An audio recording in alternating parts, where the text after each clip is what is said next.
All right, first and foremost, I want to give all praise, honor, and glory to the Most High God, Yahweh. We do so in the name of His only begotten Son, who the world calls Christ and Mashiach, Yahweh Shai. Chad,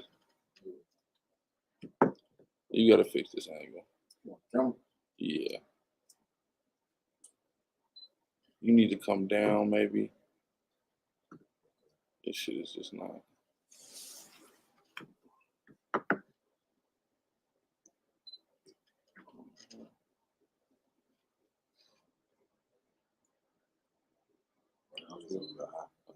Yeah, it's high. Like you gotta like.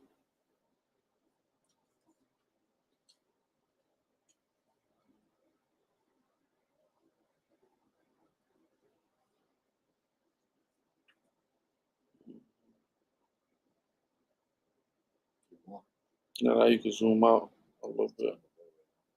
See what I'm saying? Yeah, that's good right there.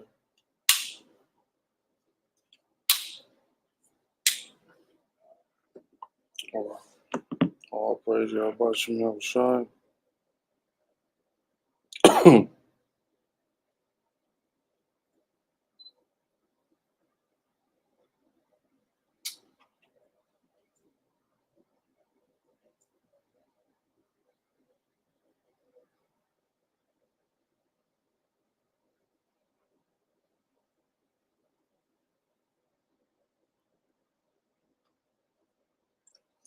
All right. All praises, all praise. Make sure y'all liking and sharing the video. Subscribe to just all the channels. We're live right now on a few of the YouTube channels. Of course, the Chief Dome channel. So you can super chat at. We're live on the new SICARRI Exodus 1715 channel. We're live on SICARRI Public Enemies. We're live on X. And we are live on the SICARRI Rumble channel. So all praise to the Most High. For those things, man, many things going on in the earth as usual. Most High shaking things up. Candace Owens decided this week to just drop a Kanye interview that she had, a Ye interview she's had in the tuck for damn near 2 years. Right? For damn near 2 years. So we're going to dive deep into that tonight. Much needed analysis. There's some things I want to talk about that we can't even talk about due to, this platform's guidelines. So we're going to keep it. We're going to keep it as cool as we can, for the sake of utilization of the platform.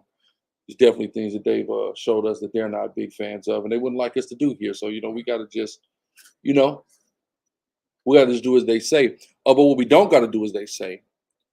Chief said, SICARRI, I said, Chief, you got to watch the video she just did with Ray J. Yeah, that sounds like a lot of fun. Sounds like something that may be good for UrbanGorilla.com or Urban Gorilla site.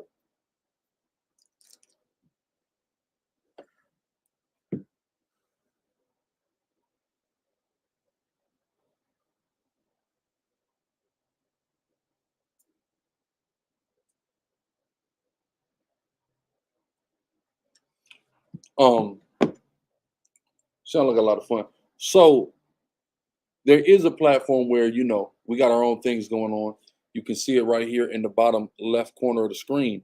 See the Gorilla TV or CZY.network. Go on Gorilla TV for the $5 price point, CZYN for the $15 price point. And at those sites, man, that's where you can get our content. And on CZYN, you also get Deacon's content and things of that nature. You get our content, without the parameters, without the rules, without the censorship of other platforms. You can get it there. I've got plenty of content on each, so definitely I would encourage y'all to go there and sign up ASAP. Had a interaction this past Thursday at the Thursday camp. We had a renowned reality star and Instagram model debating us on polygyny. Wait till that drops. So let's drop a bomb for that.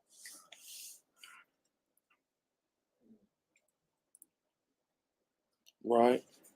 And like my brother Alan Cupid said, man, great brother, man. Please share the live stream, says let everyone know we on Chief Dome SICARRI and the new main channel, man. We got to get this word out. They're trying to suppress this word. We got to get this word out. Right? This brother, son of David, said, did you hear the 144,000 are here?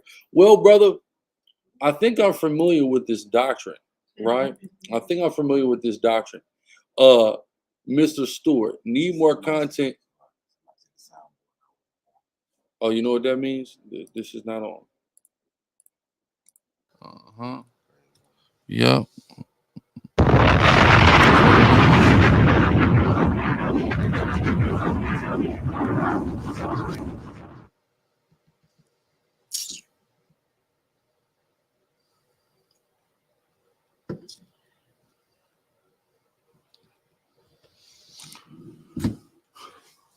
Definitely gonna put some more content, man. I'm working on so much right now. Let me tell you what I'm working on right now. I'm working on the 4K version of The Truth About the 2/3. A lot of y'all have been asking about that 2/3 breakdown, right? I'm in the process. I'm almost done with putting in the 4K. Been real busy. For those y'all know me close, y'all know I've got this new business we just started, so I've been at the location working painstakingly on that. But I'm almost finished with the 4K version of The Truth About the 2/3. Of course, we recorded the whole thing in 4K while we live streamed it. So you're going to be able to take a look at it in a very high quality version. And I'm going to be uploading that on the SICARRI Exodus 1715 page. Matter of fact, let me make sure I'm plugging that page. Make sure y'all subscribe to that page.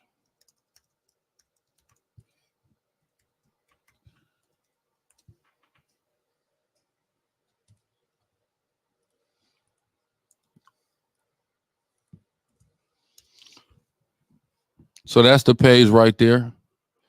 Make sure y'all subscribe to that page if you're not already subscribed to that page.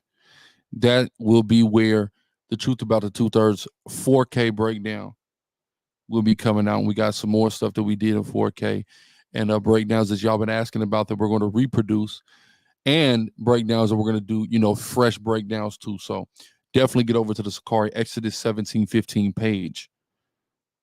All right. And sign up. Or not even sign up, just subscribe. Just hit the subscribe button, hit the bell button. Simple, free, painless, simple. Edification. There's already content on there. It's more coming. Right? I want to talk about Gorilla TV real quick. Let's get over there. Let's get on over. Matter of fact, let's get on over to a few places.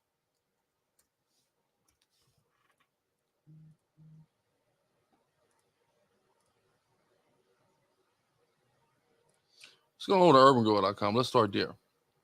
Great website. The home of all your Hebrew Israelite streetwear needs. Man, I got on my Shema shirt tonight, brown and orange. Right? One of my favorite colorways, that good old throwback San Diego Padre colorway. We got the red. We got various colors. Get your Shema. This that Shema Yashrali Yahweh Allah Yahweh Yahweh Chad. That Deuteronomy 6. Right? Shout out to my brother Izan who did that artwork. We got the Jerusalem, the Crenshaw style, the Compton style, the Old English, the Prophets.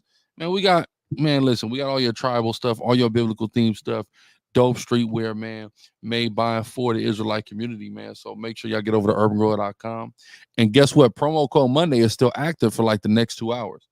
I did it. I activated it in accordance with our celebration and commemoration of the Montgomery fade in the water that happened August 5th of last year. So ever since Monday, I've been extending that Monday promo that I usually do on Mondays. I extended it all the way into now. So it's actually good for the next 2 hours. You said what? Yeah, until tonight. It's actually good for the next 2 hours. Right? Brother Aaron Poppy said he's in need of more gear, man. Get on over to urbangrilla.com. We got what you need. We got damn near 500 items on there. I got what you need, man. Right? Through the spirit and power. So definitely get on over to urbangorilla.com. Check it out. Man, get some stuff. And I got a good discount running right now. Promo code money is good for 2 more hours. You only got 2 more hours. That's it. And it's over. Until Monday again. When Monday night comes, we usually run it again. But right now, it's good. 2 more hours. Get on over to urbangorilla.com, man. Make some purchases, man. Dope stuff over there. We'll talk about this Gorilla TV. This Gorilla TV, right? GRLA.tv. This is a website. So on this website, essentially how things are going to work is like this. Matter of fact, let me go here first. The YouTube. We're going to take a look at the YouTube.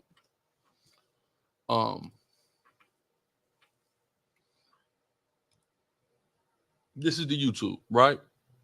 So the Gorilla TV YouTube, when you go here, if you're not subscribed to Gorilla TV YouTube, it's another foul, man. Another party foul. Let me post that in the chat, right? Another party foul. You go over here and subscribe, and you're gonna get these clips of these videos. And many of these have been out already. Some are old, some are newer, but none of them are really out on YouTube anymore. Due to how this platform has decided to deal with me, right? So now y'all can go to Gorilla TV, this YouTube, subscribe, and you'll get, let's say, a 12-minute version of this video, right? Well, this video is 30 minutes. So to see the other 18 minutes, you then go over to gorilla.tv, right?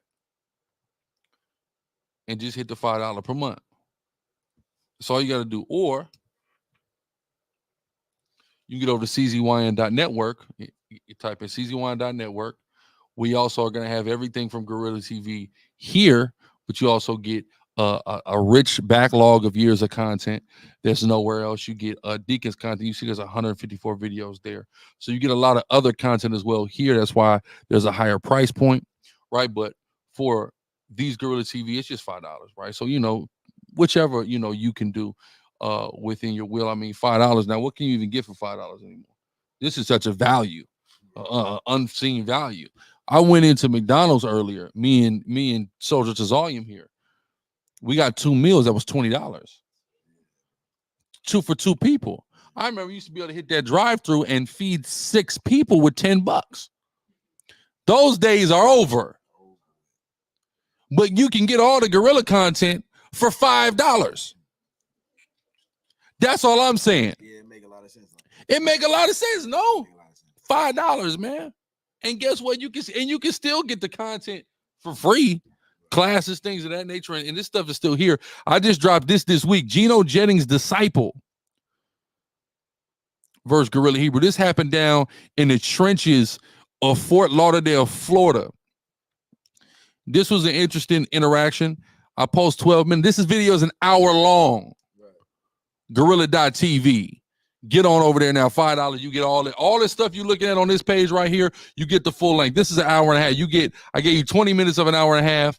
I give you about half of this, 12 minutes of 30 minutes, 12 minutes of an hour. I'm telling y'all, get over to Gorilla TV. At least get over to the YouTube. It's free. Subscribe. Because this is where my street content is going to live for the most part. I'm going to post some here on Chief Dome as well. May on some other stuff, because there's some stuff like Haitian Flag Day. Me talking to the sister who came up and said she was an atheist. I'm about to put that on Chief Dome, because that's a good video. That's a good video. I want everybody to have that video. But this hot stuff, man, it's going to be on over on gorilla.tv. That's GRLA.tv. But again, you go to the Gorilla TV YouTube, subscribe. Rice Classics. Let me tell y'all something. I got so much in the backlog. I got a 22 terabyte hard drive with 11 terabytes of data on it. My baby son, 1 year old, dropped it. It's no longer functioning properly. I sent it in the data recovery. They can't fix it in the first place. So I got to keep trying, because there's 11 terabytes of stuff on there that we need. There's stuff that y'all have never seen that's there. We need it. So if it be the will of the Lord, we're going to find a data recovery that's going to be able to save the day. Really, the Most High will be saving the day through them. Right. So Lord willing. Aaron Poppy, the website for the gear is urbangorilla.com. URBNGRLA.com. Mr. Stewart, the Gorilla TV stuff is in the description. It's in the description of Chief Dome. If you want Chief Dome, it's going to be in the description. Right. Brother said, I remember when a gallon of gas used to be 90 cents. Yeah, I remember that too. Right. I remember when you put $5 in the tank, like that really did something for you. You know what I'm saying? Like, that was a big deal. I pulled up to the pump the other day. Y'all, and I don't even know what happened. I pulled up to the pump the other day. The pump was acting funny, so I only ended up putting like $15 in the tank, because it was wait, whatever, man. 15, that'll that'll do what I needed to do right now. And then guess what? I pulled up to the pump yesterday. I paid the highest ticket I ever paid at the pump yesterday. I paid $120 for that car up. I ain't never had it. I'm like, 120? I was over here in the hood, man, on Pryor, Peoplestown. On 93. On 93, it was a 120. Man. Oh, man. Yeah, that hurt. That hurt. That one hurt me right there. I looked at this. I said 120. Huh? And you gotta feel it because you gotta be it's hot as hell here. You gotta run that AC. You have to run that air conditioning. You have to. You know, I get in, I put it on max AC. I got the vent on the seat, turn that vent on. You know? And you gotta have gas to do that. Something like that. 120. I said, I didn't fill this tank up, but I ain't never paid one. I had a car over a year. I ain't never paid 120. I done got up to 100, but 120? Drastic. But see, I was over there. See, but on University, that's near downtown. You get over to that east side, that's where they got that cheap gas on that east side. Decatur got that good gas. All the way going, I'm gonna tell you something. But this where you get that good gas when we up there in Lawrenceville. Lawrenceville, man, they got them good gas prices. Way up there, way up north. I'm gonna tell you where I was in Duluth, I think. Up there in Duluth. Yes, great gas prices. The wider it gets, the better the gas prices, it seems. Outside of Buckhead, man. Yeah, I know you because they know that's the worst. That's where you don't want to get gas. Bro. That's where you ignore gas stations. You just ignore them. They're not even there. I promise. They through the roof. You expect there to be only diesel pumps. You know, gas stations like they only diesel. I'm dead. You know, like they only diesel. Speaking of diesel, my rib, she driving the truck around. Asked me if you put diesel in the truck. Wow. You gonna break my damn engine. I'm like, please don't put diesel in my truck. Put 87 in that, okay? 87. The lowest grade you can, it'll take that just fine. Just fine. Lord in Christ, man. Enough of the gas rant. Gorilla TV, the YouTube channel. I want to just take a look. We're gonna get into this Ye and Candace Owens thing. We're gonna get off into it. Don't y'all worry. But I want to just, take a little dive into Gorilla TV. Now, when this one, Christian Deacon admits we have to keep the law. This was such a classic. Happened in Fort Worth, Texas. An amazing time, early developmental stages of SICARRI Dallas. You see, y'all, that's an amazing camp. SICARRI DTX, powerful camp. We got Officer Nakawam of SICARRI Houston now there in the video as well.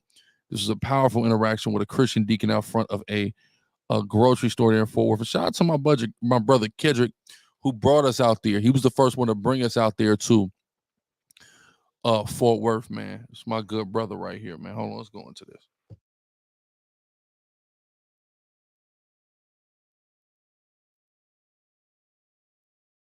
Hold on, real quick.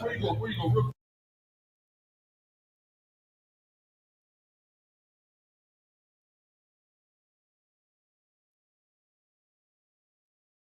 Motherboard to homeboards, I got it. Let's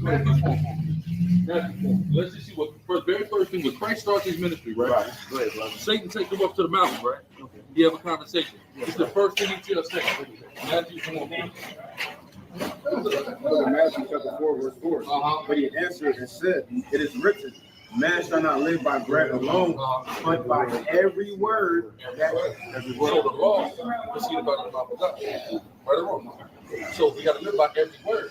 We got to live by that. We got to live by everything Christ said. We got to live by this whole entire Bible, Genesis to Revelation. You see what I'm saying? So that's all our point is. We teaching people and we urging people to live by the whole book from Genesis to Revelation. Under the blood of Jesus Christ. Of course, under the blood, because that's what the New Testament is. And Christ gives us authority in the law.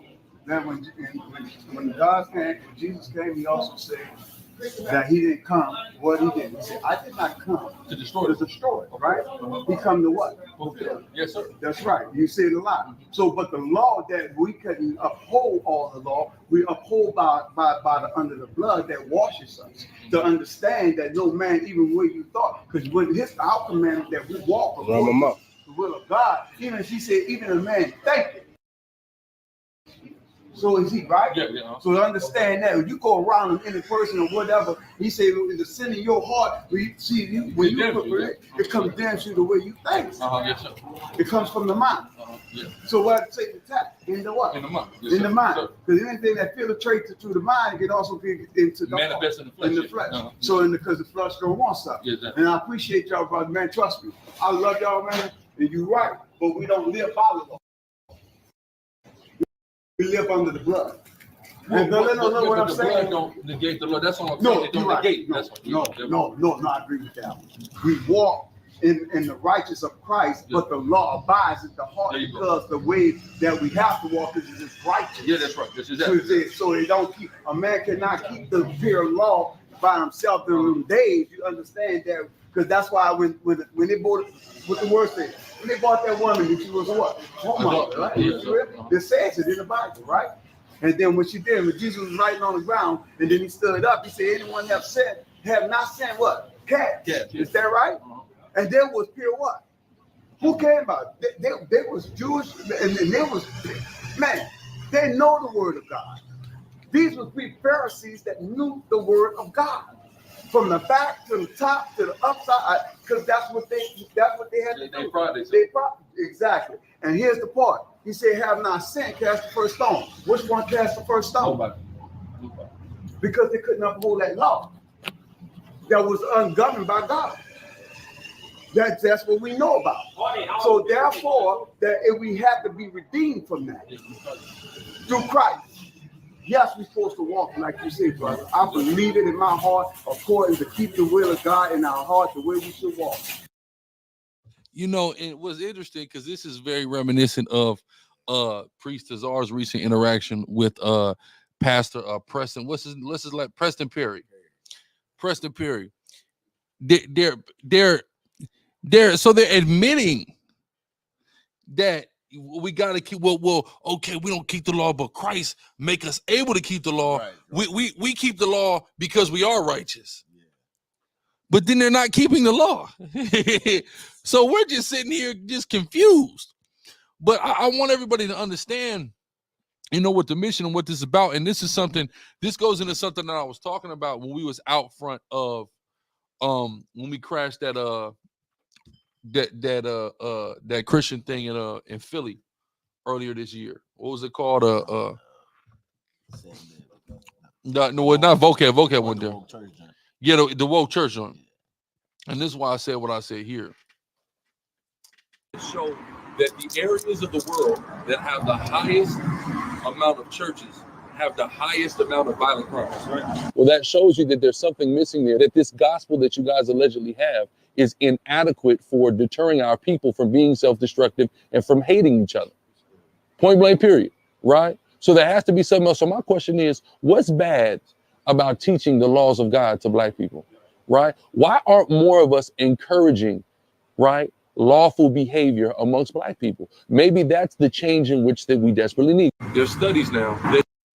That's why that was my whole point at outside of that Christian thing.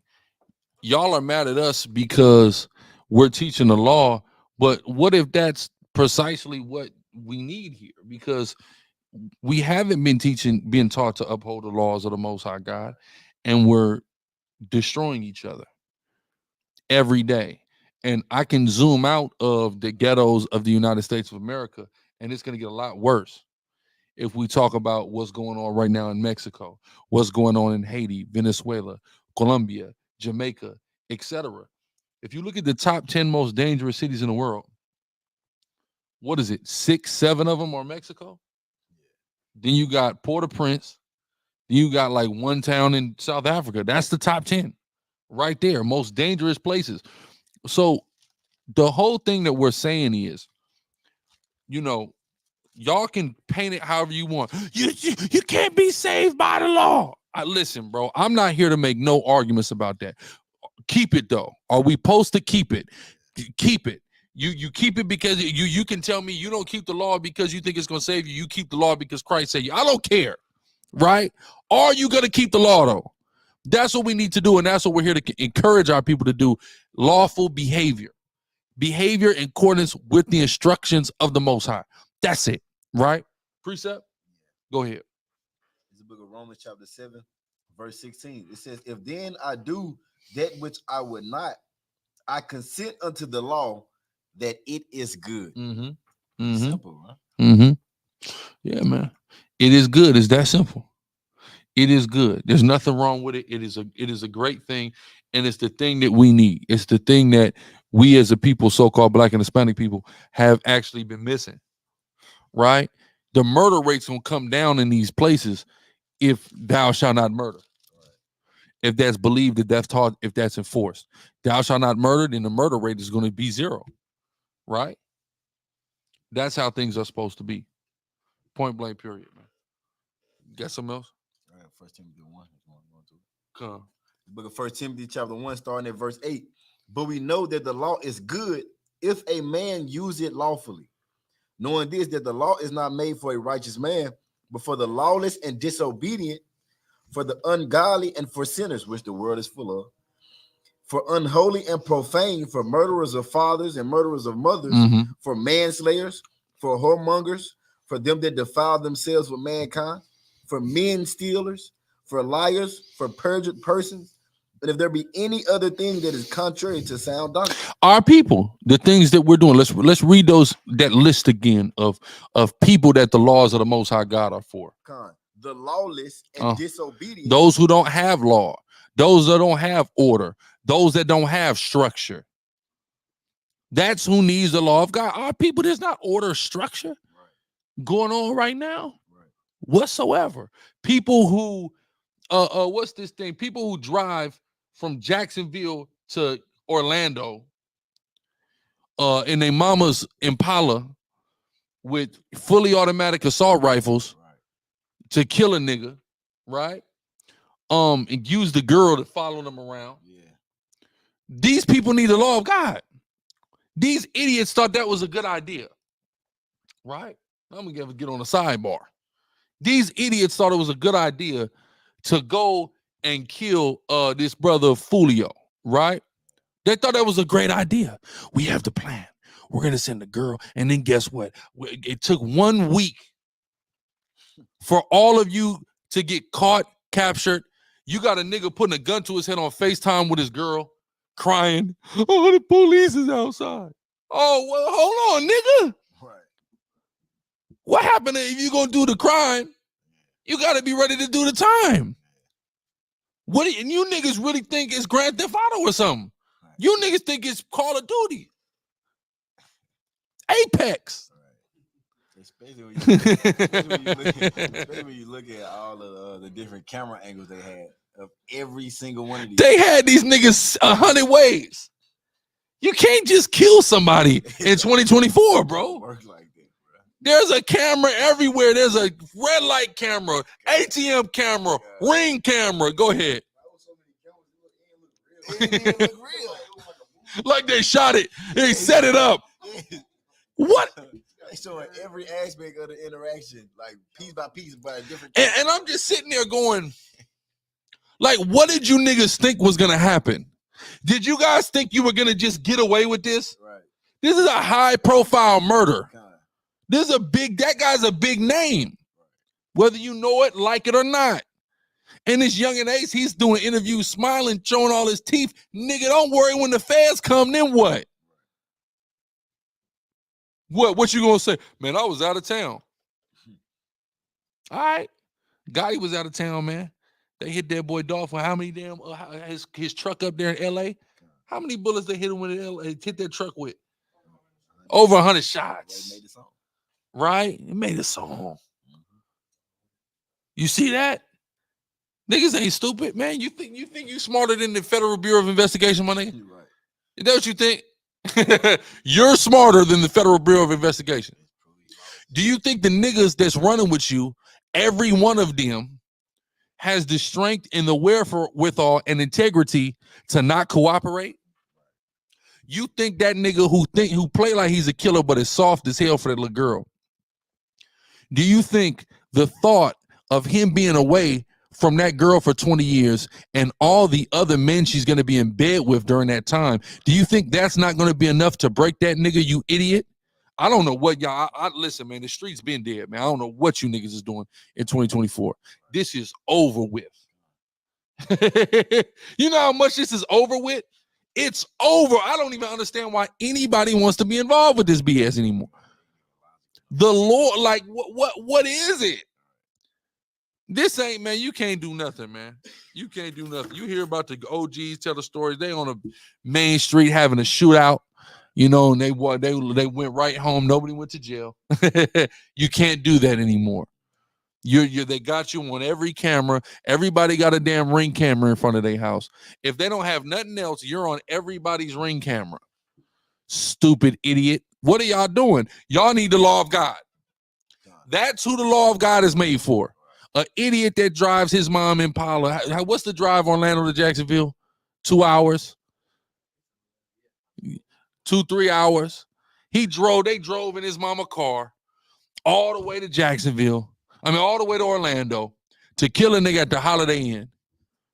And don't get me started on Fulio, why Fulio is at the Holiday Inn. Right. Like he don't have money. He was in Tampa. He went in Orlando, right? Salaki, he was in Tampa, right? Tampa got that damn that Seminole Hard Rock out there.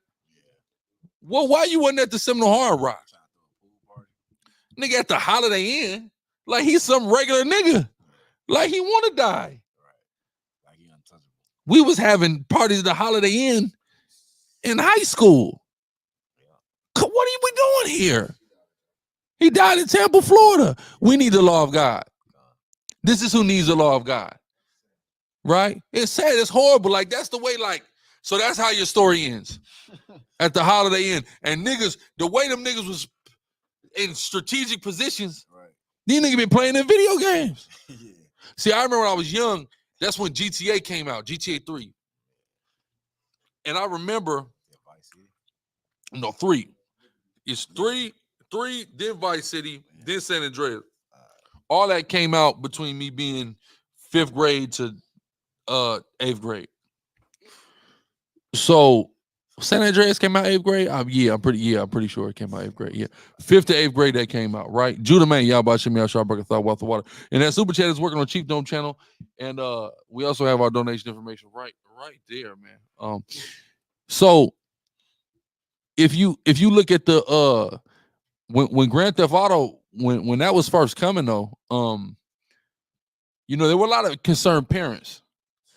And they felt as if this was going to desensitize children to violence, not only desensitize children to violence, but also make people more violent. Right. If now the way these kids is shooting them damn guns, you know, they've been playing a lot of that Call of Duty. That's what I think. They've been playing that Call of Duty. They know all these things about these military level guns. The exact name of the gun. How it works. Yeah. Everything. What attachments to get. They know it. It's all on the game. God. So now they going and living it out, and they feel like they're doing a campaign on GTA or on Call of Duty. A multiplayer on Call of Duty, but they just really actually killed somebody. There's somebody who is now dead because of this. And they didn't factor in the fact that, okay, you did that. Now you go to prison forever. In Florida, there's 3 states that got the worst. 4 states got the worst: California, Texas, Florida, New York. That's where you're doing all your time. That's Florida. They still will execute your ass in Florida. And this is where you want to kill a rapper at on the TV. Right? These people are crazy. They need the law of God. They need to understand why that wasn't good. Because they don't understand. They know they don't want to be in jail right now. That nigga's on a FaceTime with his girl because he knows that she's going to come to a certain realization that he's gone for good. And that little hot box is going to be back on them Jacksonville streets. And it's killing him on the inside. It's destroying him on the inside. Real talk, dude. Don't kill a nigga and you won't have to worry about that. Okay. Right? I remember, man, I was did a little day over here in DeKalb County jail here in Decatur, Georgia. Memorial Drive. And a brother, man, Muslim brother, blood, man, he was just going through it. And mind you, we're just we just got booked. Nobody got housed, nothing. We just got booked. And the brother, he just knows in his mind that his girl will be having sex with somebody else. He just knows it. He was in there so stressed. And there was an older nigga in there. Yeah. Muslim blood nigga, right? Cool ass nigga, right? And he just told him, he said, hey man, you know, she gonna do what she gonna do, bro. Don't even worry about that. As long as she there for you, man, that's all you need to worry about.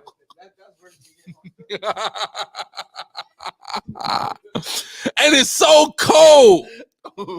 It's cold when that's the reality that you have to be okay with. Sink in too. Like it's almost inevitable. So I ought not even worry about it as long as when I call the phone, she's there. She puts something on her books. She show up to the visits. I shouldn't worry about the fact that her legs will be open for somebody else while I share showers.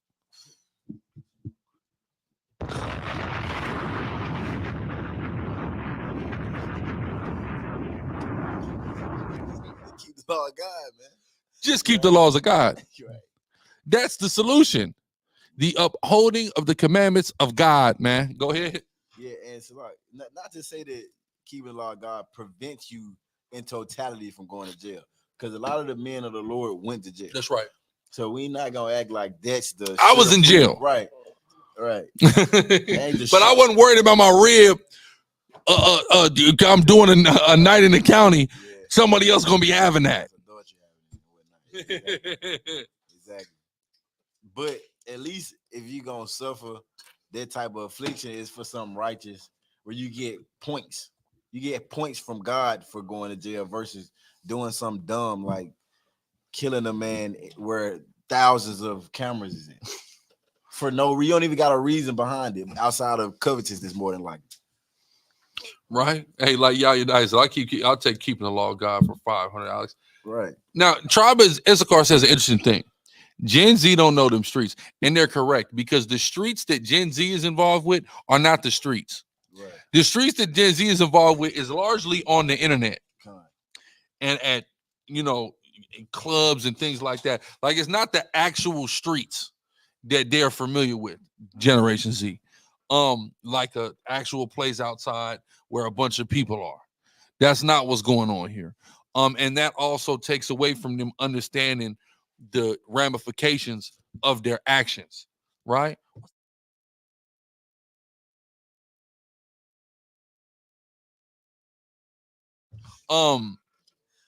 Man. So our people gotta just wake the hell up. Where we at? Finish that out. It says, knowing this, that the law is not made for a righteous man, but for the lawless and disobedient, for the ungodly and for sinners, for unholy and profane, for murderers of fathers and murderers of mothers. See that? Go ahead. For manslayers. And then this another thing that everybody did a video. Now let's go back to Instagram real quick. Let's go back to Instagram, and I put this out on the gram. Where is that? It's with the brother. Right here. Hey. The Muslims, you heard of the Hebrew Israelites and shit like that? Jesus them on phone them. Let's start there. You know what I'm saying? I'm Morse. You know what I'm saying? I'm an Israelite too on phone them. I know where I came from, bro. Jesus was black on phone them with the hair. You know that. Hey man, we Hebrews. Oh, bro, we Hebrews. Are you? Yeah. What's that mean to you? You Jewish? No, we Hebrews. That's our nationality. Hebrew Israelites. You guys fuck with that? Yeah. We had a Hebrew Israelite on the podcast a little while ago. For real? Yeah. The Muslims, you heard of the Hebrew. Right now, so the brother Julio, he knows he's Israelite. Turning back. Right?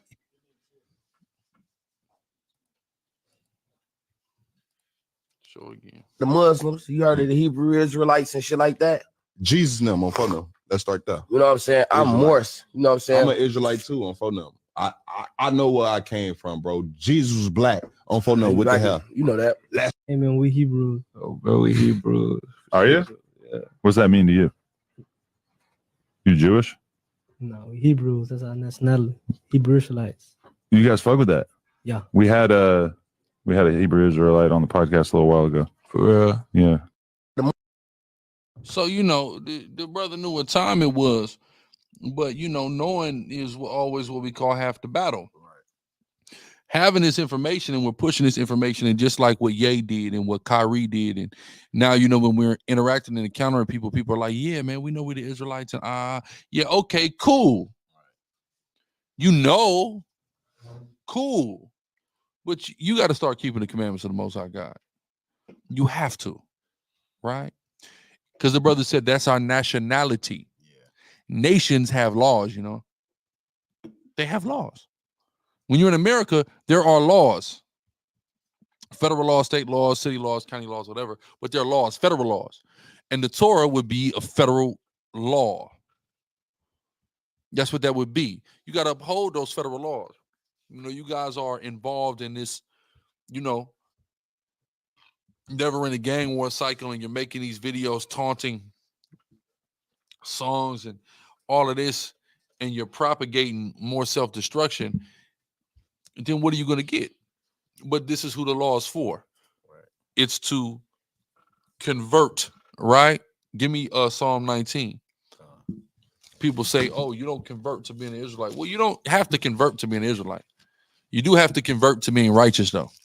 Righteousness takes a conversion from wickedness into righteousness, right? And the Bible talk about that. Let's read. The book of Psalms, chapter 19, verse 7. Read on. The law of Yahweh is perfect, converting the soul. See that? It converts what? The soul.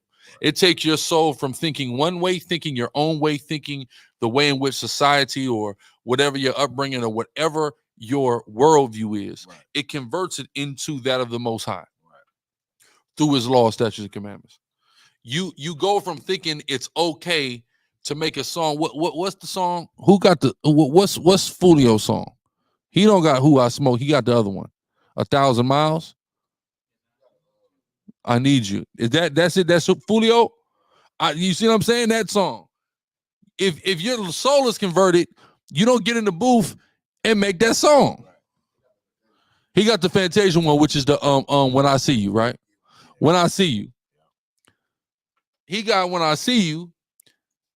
You don't make When I See You if your soul has been converted to the commandments of the Most High, right? That's not a song that you make.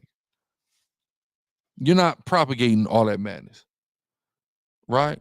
But, you know, brother did what he did, and it is, you know, what it is. But that's who the law of the Most High God is made for, and that's what we're out here to teach people, to encourage people to do, to be an example of, to show people what it looks like on a practical level in our daily life, right? Precept, go ahead. This book of Romans chapter 12, verse 2, it says, and be not conformed to this world, but be transformed by the renewing of your mind. Your mind got to be renewed. Exactly. Got to be renewed to see things the way the Most High God wants us to see things, through the lens of his commandments, right? That's the only lens you need. Go ahead. It says, but be ye transformed by the renewing of your mind, that ye may prove what is that good and acceptable and perfect will of God, which is the commandments. Exactly. All right, let's get back to this this Geno Jennings disciple. Or no, I was here with the Christian deacon. Let's go to the Geno Jennings disciple real quick, just so y'all can see what's going on the Gorilla TV YouTube channel, and as well as get a little peek into the Gorilla TV website, which also is an app. When you sign up for it, it's going to prompt you to download the app. It'll be an app right on your phone too. You don't even got to go to the app store or nothing. Download conveniently as an app, and you'll be able to access and get push notification to everything with Gorilla TV. So let's go here.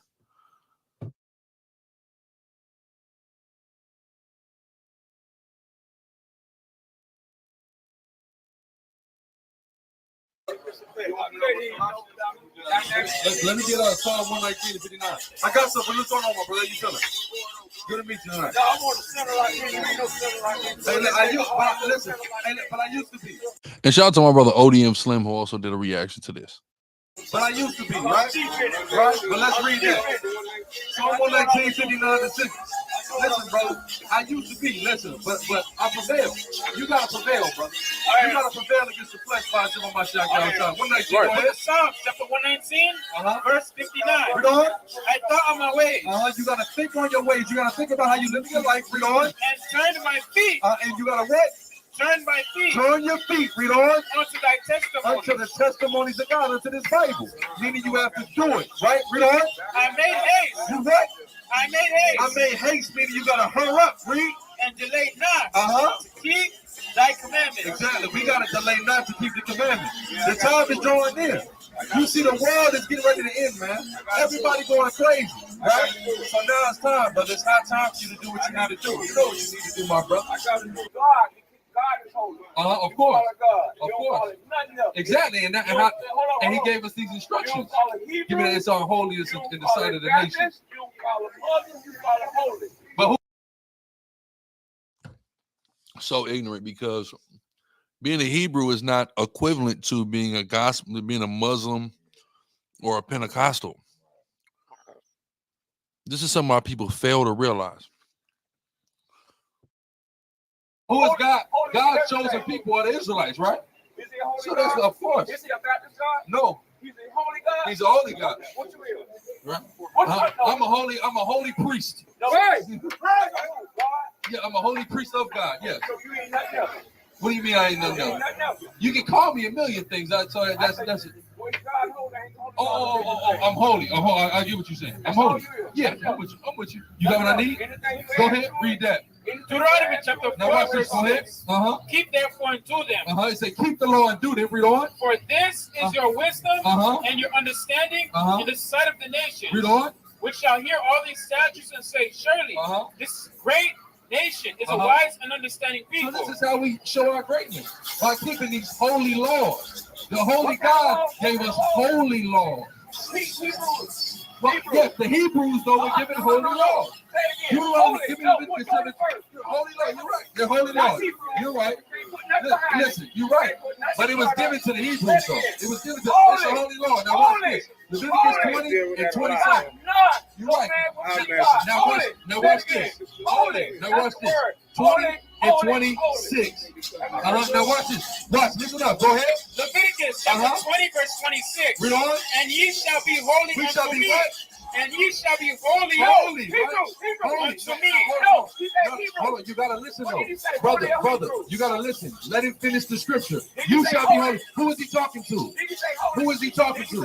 Who is he talking to? The Hebrew Israelites. He ain't just talking to everybody. You're an Israelite, so he is talking to you, but he ain't talking to everybody. Read. And ye shall be holy. Hold on, unto me. you gotta listen, brother. Go ahead. For I, Yahweh, am holy. And holy, read on. Hold on, listen. Go ahead. And have severed. Brother, you gotta listen. Go ahead. And have severed you. He have what? And have severed you. He have severed who? You. He has severed us, the Israelites. Read. From other people. Israel has been severed from other people. So in order to be this holy people, you gotta be Israel. You don't need to qualify. Teach him up. Show me a Bible verse that says anybody outside of Israel is holy. God is what? God is what? Holy. And who did he make holy? Read the verse again. Now read that. Leviticus chapter 19, verse 2. Go ahead. Speak unto the congregation of the children of Israel. Unto who? Unto the children of Israel. The children of Israel. Read on. And say unto them. I'll say what to them? Ye shall be holy. It says what? Ye shall be holy. Who shall be holy? We. No, who is we? God's people. Which are who? Be holy. Is everybody God's people? No. Who is? What? Who's supposed to be? The Israelites. The Israelites should be holy. Be holy. Not Hebrew. No. Are the Israelites Hebrews? Are the Israelites Hebrews? Are the Israelites Hebrews? Oh my God. Read that. How did the Israelites get their name? How did the Israelites get their name? Give me the book of Genesis, man. Give me the book of Genesis. This is the problem with our people, man. Let's see. What did God call Jacob? Israel. He called him Israel. Hold on. I'm coming right to you. Give me that when his name was changed, man. Because God gave it. He said, go ahead. Genesis chapter 32, verse 28. Read on. And he said, thy name shall be called no more Jacob. What did God say? Go ahead. Thy name shall be called no more He said, thy Jacob, name shall not be called Jacob. Read on. but Israel. But what? But Israel. But what? But Israel. Being holy is an adjective, brother. Your name is a noun, right? So the adjective that describes you is holy, but that don't make you not a Hebrew or not an Israelite. It's the adjective that describes you. It's holy. It's a quality. Go ahead. It's a power with God and with man, and that's prevailed. Before the world was formed. Okay. You gotta be holy like God. Okay. And No only names, you don't know where you from. So, You gotta be like God. God didn't say no names. God didn't say no names. Yes, he did. He gave us a name. Read it again. Holy. Holy. Holy. Let's see what he said. Read. Holy. And he said, thy name shall be called no more Jacob, No, it should be. Wait, go ahead. but Israel. But what? But Israel. Holy. But Israel. Your name is Israel. Your adjective is holy, but your name is Israel. What does Israel mean? He is a prince of God. You want to be a name or you want to be an adjective? What is God? God is holy. And who is he the God of? Who is he the God of? Who is he the God of? People are holy. Right, but who is he the God of, though? What you mean?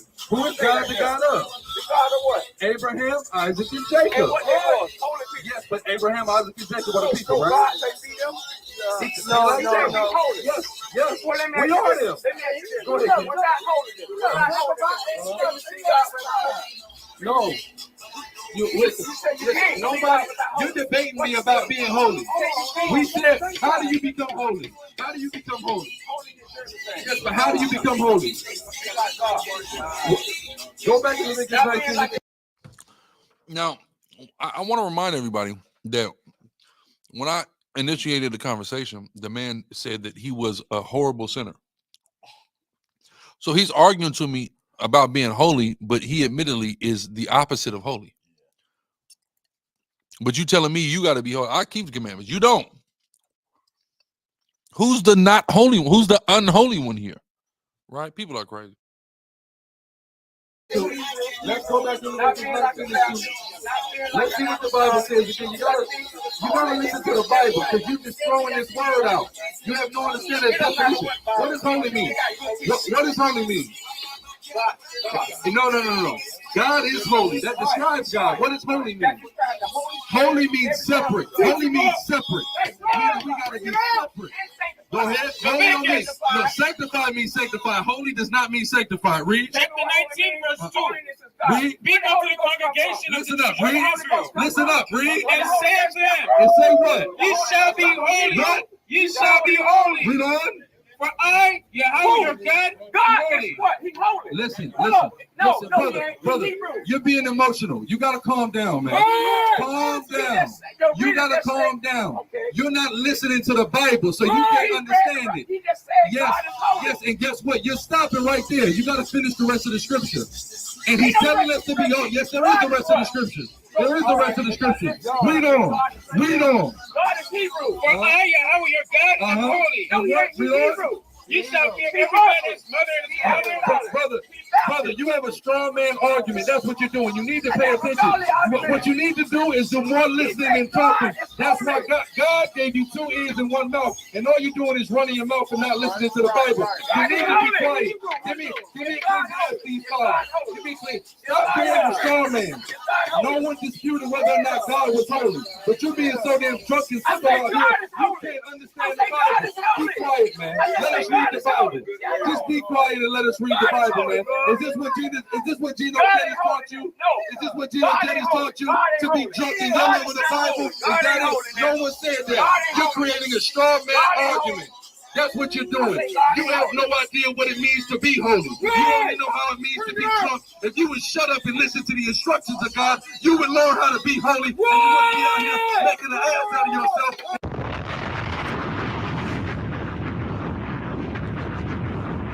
You gotta get over Gorilla TV, man. You got to. It's heat over there. If someone half your age wouldn't be out here having to give you instructions, you should be teaching me. You're looking stupid, man. Go ahead, read. He had to give it up. He had to pound me on that. Chapter 5, verse 1.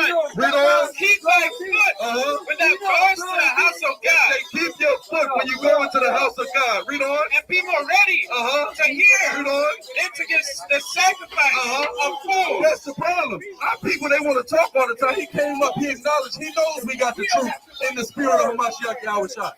He knows that. But instead he want to talk. We know God is holy. We know we have to be holy. But we have to learn how to be holy. If we don't keep these laws, statutes, and commandments, we can't be holy. That's what makes us holy, brother. God is holy. That means everybody else got to be holy. Yes. That means you can't be nothing else but holy. That's if fake. That's fake. He'll say, look, I'm a Baptist. Are you a man? Are you a man? Are you a man? Are you a man? Brother, are you a man? Are you a Hebrew? Are you a man? God will say, I'm Hebrew. Hold up. Are you a man? God will say, I'm Hebrew. Are you a man? God will say, I'm apostolic. Are you a man? Brother, I'm asking you a question. Are you a man? Are you a man? Are you a man? I don't have a religion. I don't have a religion. I don't have a religion. You don't know what holy is. I do. God is holy. He just said. Okay, how do you be holy? How does one become holy? And how do you become like God? What do you have to do? Be like God. Explain it. No, it's not self-explanatory. No, it's not self-explanatory. You don't know what holy means. You're just saying words. I just said it. Okay, God is holy, right? Is God's name holy? He is holy. Is his name holy? What's in the name? He's God. It's one God. What's in the name? Brother, I want to tell you something, man. You're drunk, not just literally, but ideologically. You have absolutely no idea what you're talking about. In order to be holy, you must follow the laws of God. It's that simple. He gave you instructions. There's 613 of them. Be holy. Then he elaborates on how to be holy by doing what he instructed you to do. But if you would shut up, you would know that. But you just keep talking. Be quiet. Read. Yeah, man. So y'all get over to Gorilla TV. Y'all need to get over that Gorilla TV, man. It's an hour of that. Hour of that up there now, man. Without any further ado, I'm going to get off into this Ye thing. This Ye and Candace Owens thing. We're going to take a look at this bombshell blockbuster interview. 2 years old. Let's get off into it. It's time for a conversation that so many of you have been waiting for. Candace plus Ye. I guess it kind of starts with a time machine. I got to take you guys in a time machine back to October 3rd, 2022, a day that will live in infamy. Me and Ye premiering shirts at his fashion show, which read White Lives Matter. Definitively a moment I will never forget. We broke the internet. There's no other way to say it. And people just couldn't believe, how could a Black person say White Lives Matter? We can only say Black Lives Matter. And it's just interesting to see how the media sort of paints a narrative and there's absolutely no truth to it. I mean, what really happened is Ye called me and he asked me to simply be at his show. Never asked me about wearing any shirts. When I was there, we were backstage and he sort of held up the shirt and he was really in the creative process. There were tons of models running around and he just said, I need you to wear this. And I said, sure, because I knew instantly what he was trying to do and what he meant. Shortly thereafter, though, everything changed. And obviously, aside from people being angry at us wearing the shirts, then it shifted into this conversation about Ye and his anti-Semitism. And I can say definitively that it was the toughest moment in my entire career. I had never felt more pressure externally from the media and from friends for me to condemn Ye. Great ad placement by Candace, man. Great ad placement. I didn't take the bait because, as I have said many times, Ye had opened up to me about some things that were happening in his life. And you're going to hear, I hope you like it.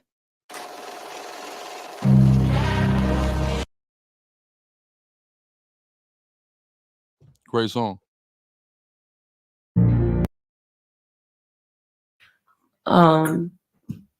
We were talking about doing a Godcast for a while, actually. This work. Gorilla Godcast, that's coming. You see that? Look at God. Subscribe to that channel. Hold on. Let me make sure y'all. Let's get this. Let's get the Godcast in the chat. No, I got that from Lord Jamar. Lord Jamar, first one invented the Godcast. Let's put that in there. Make sure y'all subscribe to the Gorilla Godcast. All right. Back to Ye. Why did the word Godcast come to you? Bravo podcast that had God in it. Okay. So it wasn't an ego thing. People will say, oh, yay, Jesus, God casts. Is there any messaging in that? Just the more we could say God, the better. The more we could say God in the media, the better. Yeah, I agree. So I think one of the things that's the most interesting I want to dive in this way is people don't actually understand. There's something about you and I coming together that the media cannot stand. Right. Like it's actually fascinating to me. Like I called you super stressed out like 3 nights ago. I was just like, what the heck am I going through right now? Like it's another like level that you graduate into when we're talking about Ye and we're talking about the media. I don't think people understand when I say the attacks come from every angle, every side, in every regard. They'll attack you on your children. They'll attack me and my relationship. They'll go after family members. My dad called me stressed from Hawaii. Wow. Yeah, he called me stressed from Hawaii. Well, it's so funny that you said, you remember I talked about the gray hat and the gray hat hitting your table. Read the last text from my dad out loud. We talked about the miracles. Read out loud the last text. Wow. Read out loud. When do you want me in Hawaii? That's why I don't say that. Yeah. Well, my dad's in Hawaii right now. That's what I'm saying. Yeah, and he called me stressed up. When I picked up, he was just like, Candace, what is going on? Then I actually started laughing. Like it was kind of like comedic relief because my dad is not really like that. And he was like, oh, reading all these headlines. And my sister was texting me, my uncle, like the whole family has just been texting me like, are you good? And all hell is broke loose and all heaven has come through. Yeah. In a way, yeah.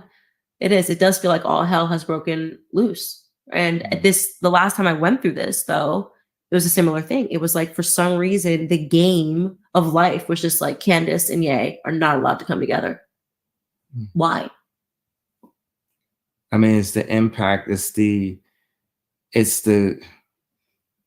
gut feeling with it's the intuition and the intellect. It's the gut with the information. It's the idea meets the study. And that's how other people have risen to forms of power. God is the only power, and we are vessels. God is a true artist, and we're the vessels. And he's calling for us to lean into these combinations. What they do is they'll do everything to keep the artists away from each other. Like when me and Dimna were next to each other, it was such a powerful combination. When me and Ken were next to each other, that was a powerful combination. When me and Jay-Z were next to each other, it was a powerful combination. So I love these moments of like these powerful combinations together, and whatever feel you do for like the futurists, the people who can see what the future is, the kids 20 years younger, 40 years from now, 80 years from now, when they see this, that's a big thing, is lean into those people that everyone tells you, like, you don't need to be next to that person, but you have something in your heart and your gut on why you should be next to that person. I've had people like comedians that you know of call me and said, stay away from Candace Owens. And, like literally my, I guess you use the term friends, have done the same to me, even to the point where I'm going to be on Bill Maher this week. I'm going to be on Pierce Morgan. I'm going to be on. And Bill Maher never put that out either. It never came out. I was just on Chris, how do you say his last name? Tonight. Chris Cole. Let me see. Chris Cuomo. Chris Cuomo. Wow. Yeah. You did Chris Cuomo? Yeah. Tonight, like 30-minute segment, half talking, half a little bit back and forth arguments. And then when you're landing, they're saying, oh, I can't be on Daily Wire, but I can be on all these platforms. And you said downstairs that they told you the reason is you weren't going to push back on me enough. Yeah. Like Chris was saying stuff like, you need to understand and you need to behave. And he said that at one point in the interview. I said, whoa, let's play that back. You need to behave. You're not supposed to talk like that out loud, Chris. You know, we know that that's what it is. And I was just talking to my girl. She was in the car listening to me while I was doing the Zoom, this live Zoom. And afterwards I said, this is the way I felt in Hollywood the whole time I was there. Like people were telling me like, you need to behave. You cannot wear a red hat. You cannot talk to Candace. You cannot say how you feel out loud. Like today, they took down my Drink Champs. They took it off of whatever platforms, YouTube, Drink Champs, Revolt. And they also took me off of the Balenciaga sites. And I just looked at my girl and said, yo, I'm so happy. I'm so happy. Like, I'm so happy because I have this freedom from beholden to these brands that say, we only rock with you under these conditions. Like, we can have you be a Black person, but only a Black person that says that's wearing a Black Lives Matter t-shirt.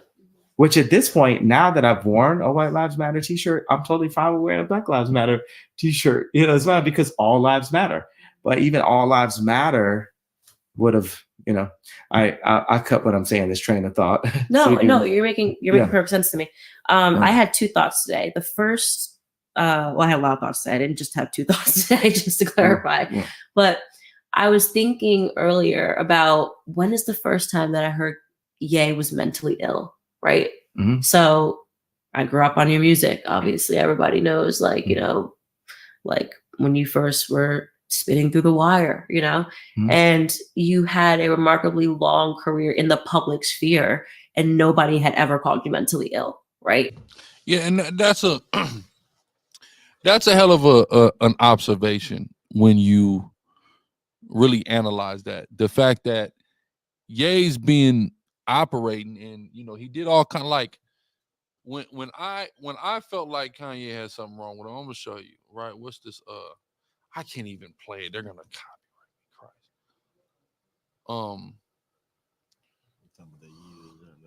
Nah, way before users.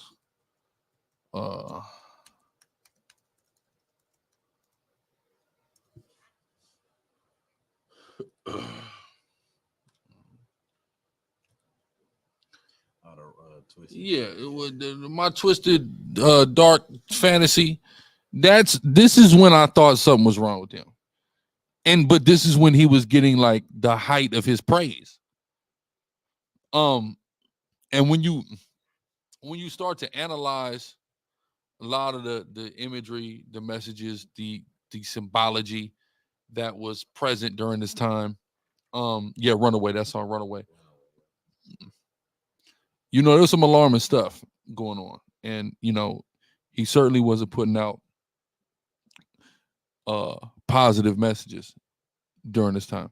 So you would think that his mental health would be called into question here, but it wasn't. This is when, again, he was getting the peak of praise in the public, from media outlets, from everybody. People weren't questioning those things. So now Candace poses a good question. Let's see what she's going to elaborate on. And now, no matter what you say, when you don't exist under, I would just call it Hollywood terms. That's a good point. So hold on, power. Let's go here. Let's go to power.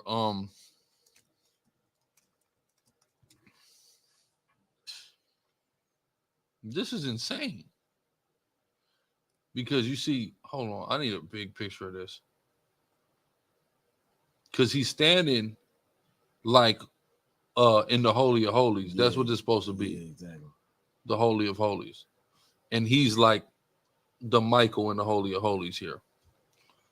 But he's got a pharaoh chain on. Right. It's so confusing. Right, but I'm going to show y'all that.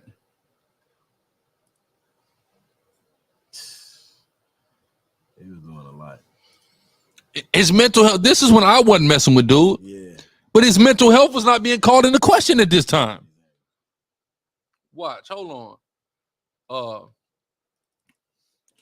What's it called?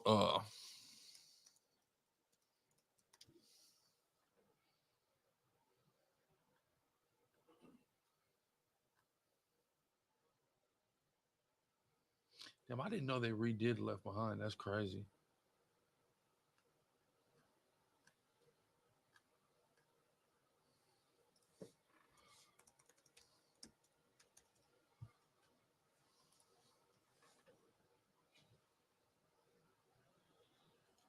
I'm looking for the 80s Left Behind.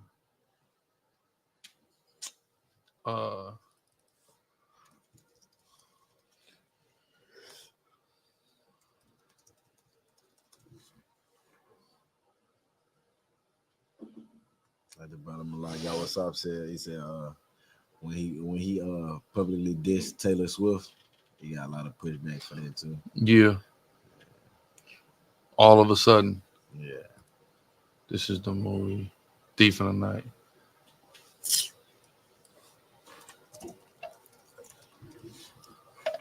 This one right here. Okay. So this was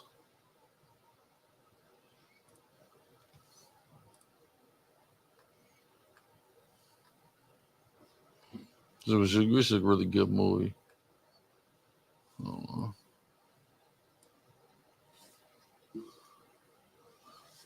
So this right here is the in this movie. This is like a Christian movie that came out in the 80s, but this guy was the Antichrist. So this is like, I remember checking on World Star, and there's them saying that this was the inspiration for Kanye doing that Power. Was this? Well, he was saying that he was the Antichrist. As you can see here, he's sitting there with the two cherubs. He got an ephod on, and this guy is in the movie is the Antichrist. So this was the time where I think Ye's mental health should have most certainly been called into question. Right. But it wasn't, right? Again, people were loving him at this time. Their number one rebuttal, if you have an idea, you're saying things like, well, he's mentally ill. And he already said he was mentally ill because he said it on this podcast. And therefore, we don't have to listen to anything else that he has to say because we've already said he's mentally ill. So I actually researched when is the first time that the public told us this. And correct me if I'm wrong, but I think it was in 2017 that they said that. It was in 2017. Okay, so when did this stuff happen? Let's look up Kanye Power. Right. This song came out in 2010. So 7 years before any of this, before he was called crazy, before they questioned his mental health, he already was doing wild. He was doing wild stuff all the way then.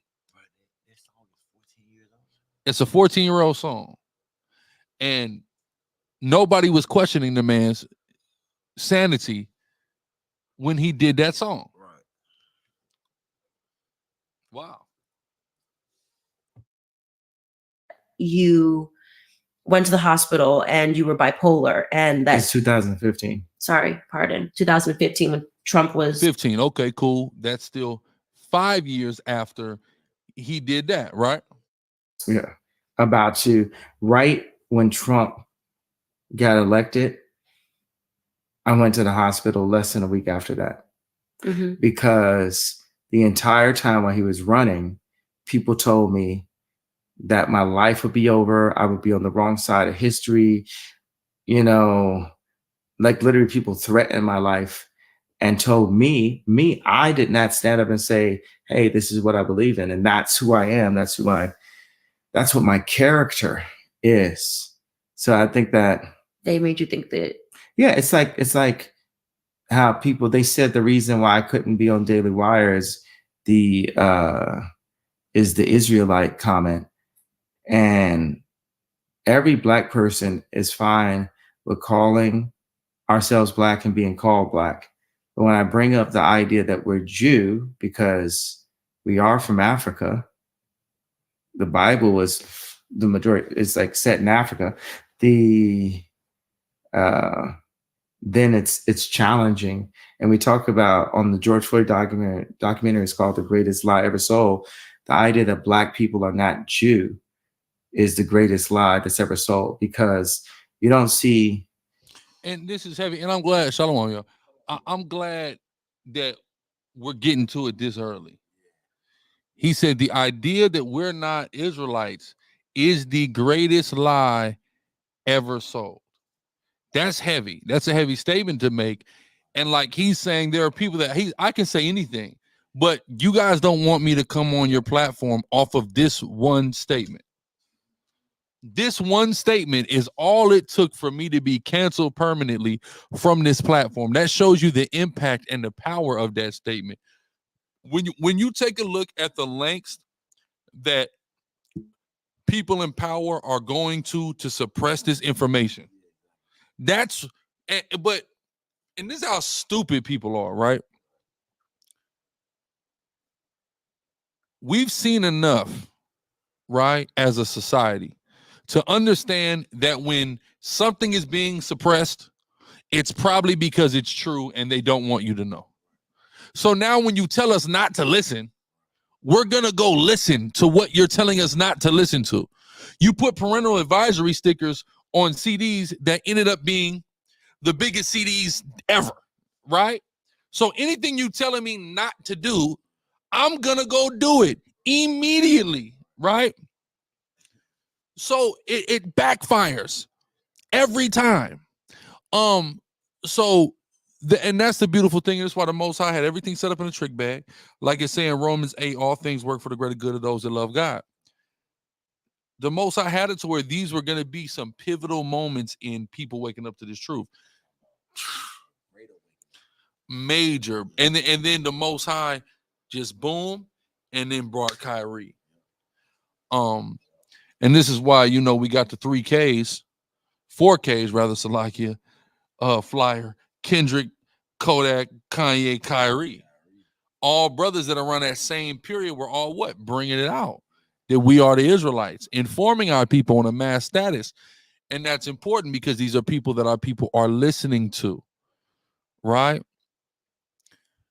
So these people trying to suppress that information and going to the lengths that they have to try to discredit this man in every way,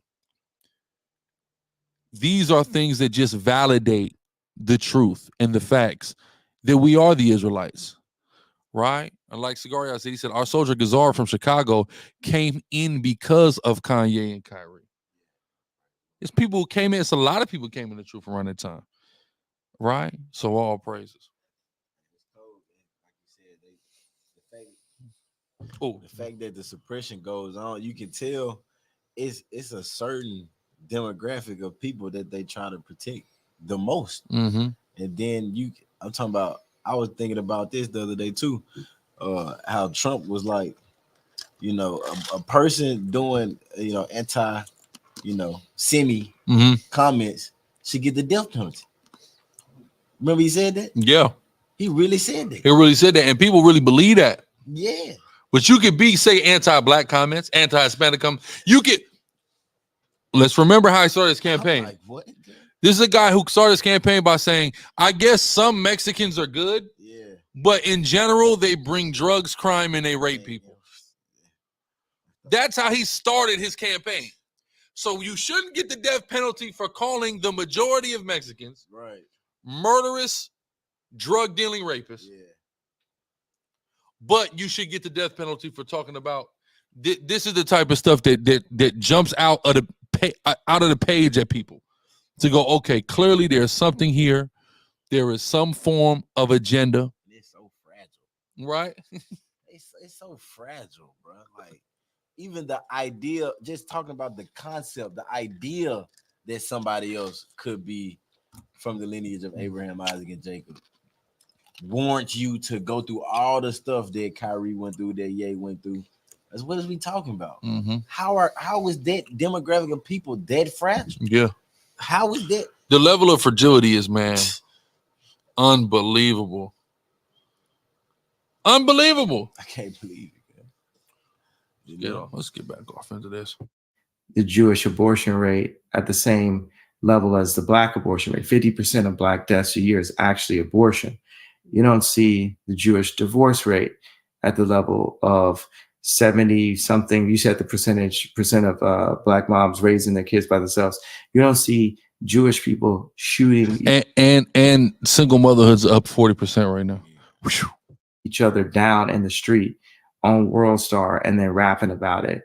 It's just not, there's not Jewish content like that. And also Jewish people do business together. And that's what I said on the Drink Champs, hey, these are things that I'm envious of.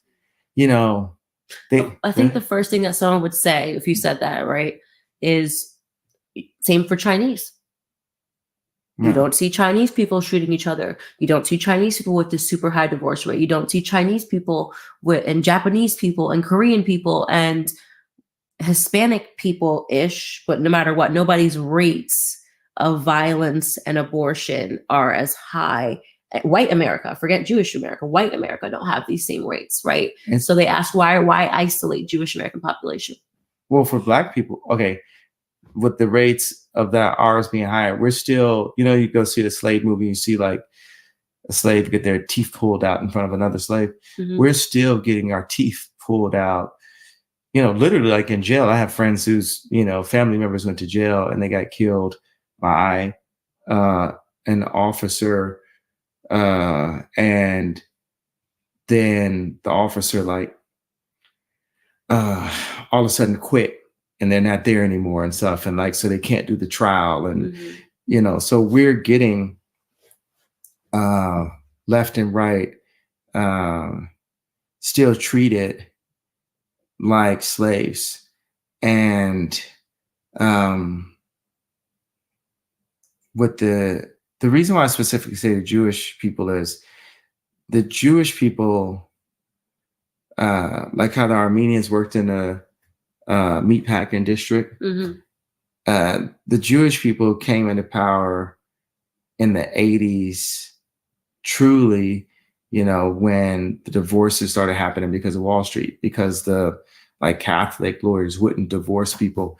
And they came into money the way how the darker Jews, the Black people are coming into money now. Mm-hmm. And they had to, and they did a great job. They colluded.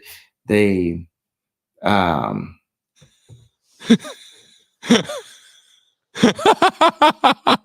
he just said they did a great job of collusion. Oh my God. This is nuclear.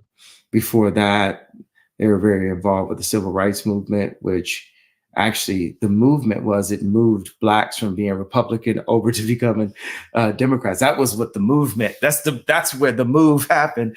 Now everyone's, well, why are you calling them out specifically? When I said DEFCON 3, I didn't get an opportunity to say what that meant, but it meant I'm going to call out all these things that have been done to me specifically by Jewish people that so happen to be businessmen or businesswomen, but still it was done by Jewish people to me, to the darker Jew. And this is what's interesting too. And usually this is what a lot of them will do is say, well, you know, it's okay for you guys to say it as long as you don't invalidate us. Yeah. So he's not invalidating them, but he's still being treated like a monster. Correct. He's just calling himself a darker Jew. Yeah, and when they caught him, I can't remember. I think he was in some airport or something like that, and they ran up on him. He was doing the reaction to it. He was like, "I'm not even saying that y'all not. I'm just saying I am too. We are too. Mm-hmm. Like, and how is it this? How are y'all reacting like this of me saying me too? And I'm not even trying to discredit the potential of y'all, but because of the contrast, you automatically resort to that though. Mm-hmm. So he admitted I've never verbally said you're not, and we just, it's just us for real. Like the stands we take. He like, I'm not even taking the most radical stance. Yeah, exactly. But I'm getting the most radical drawback. Yeah, it makes no sense. Yeah, that's crazy. And I was going to go one by one. And the reason I said it like that is just to say, I know you guys are going to call this anti-Semite, and I'm not afraid of that title. Now I'm going to lean into that title. So call me whatever you want, because you call me void already. What's the definition of black? Void of color. Some people, you know, artists may say it's all color, and it could also mean, like, it's like what they did and when I ran for office and they showed me on the TV and they like blacked my face out and they had me be void. And I think that Jewish people always will tell you about the trauma and the Holocaust. So one of my favorite lines on the Drink Champs, and you actually hit me about this, is when Doug Charney said, hey, I want to take you to the Holocaust Museum. And I said, I want you to go to our Holocaust Museum, Planned Parenthood. Like, we're still in the Holocaust. 6 million Jewish people died in the Holocaust. Over 20 million darker Jews, black people, have been aborted.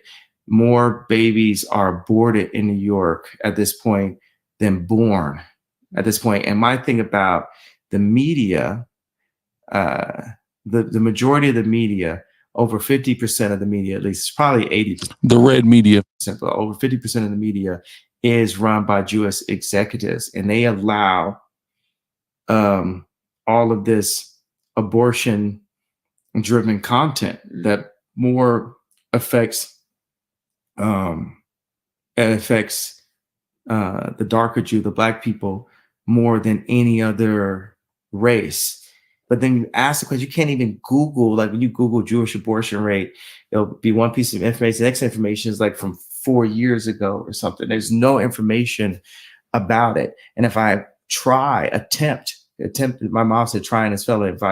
If I fail by attempting to have a conversation with a Jewish person about the abortion rate, they won't allow the conversation to be had. That's why I said, hey, I'm Me Tooing the Jewish race.